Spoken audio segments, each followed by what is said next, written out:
Hi guys, welcome back to our channel. మన Indian సినిమాలో తోపు సినిమాలు ఏమైందంటే అది బాహుబలి 1, బాహుబలి 2, RRR ఇంకా చాలా మూవీస్ ఉన్నాయని చెప్పచ్చు.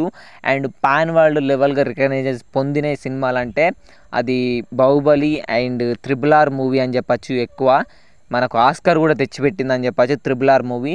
అండ్ ఏంటంటే మనకు తెలిసిందే, మన తెలుగు వాళ్ళ సినిమాలు జపాన్లో ఏ లెవెల్గా ఆడతాయి, మగధీర సినిమా ఇంకా చాలా సినిమాలు.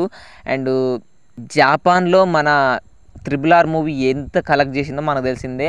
అండ్ 365 రోజుల పాటు సినిమా అయితే ఆడుతూనే ఉందని చెప్పచ్చు. స్టిల్ ఇప్పటికి కూడా ఆడుతుంది కావచ్చు RRR సినిమా థియేటర్లో జపాన్లో. అండ్ మన జపాన్లో ఒక తెలుగు ఆమె అయితే అక్కడ సెటిల్ అయ్యారంట.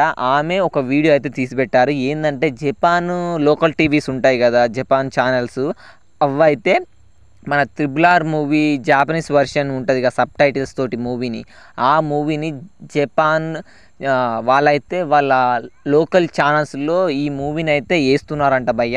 అండ్ ఆమె వీడియో అయితే తీశారు. అండ్ ఈ వీడియో అయితే చాలా వైరల్ అవుతుంది. ఒక దేశం కాని దేశంలో మన తెలుగు సినిమా, మన ఇండియన్ సినిమా వాళ్ళు చూస్తున్నారు భయ్య వాళ్ళ లోకల్ ఛానల్స్లో. ఇది మన తెలుగు వాళ్ళకు, మన భారతీయులకు ప్రౌడ్ మూమెంట్ అని చెప్పచ్చు భయ్య. ఎందుకంటే RRR చేసిన సెన్సేషన్ అలాంటిది వరల్డ్ వైడ్గా. అండ్ ఇక రాబోతున్న SSMB 29 మూవీ ఇంకెంత రచ్చలేబోతుందో, ఎలాంటి విధ్వంసం సృష్టించబోతుందో ఊహించుకుంటేనే వేరే లెవెల్గా అనిపిస్తుంది భయ్య. అండ్ మీరెంతమంది ఈ SSMB 29 మూవీ కోసం ఈగర్గా వెయిట్ చేస్తున్నారో వీడియో కింద కామెంట్ చేయండి.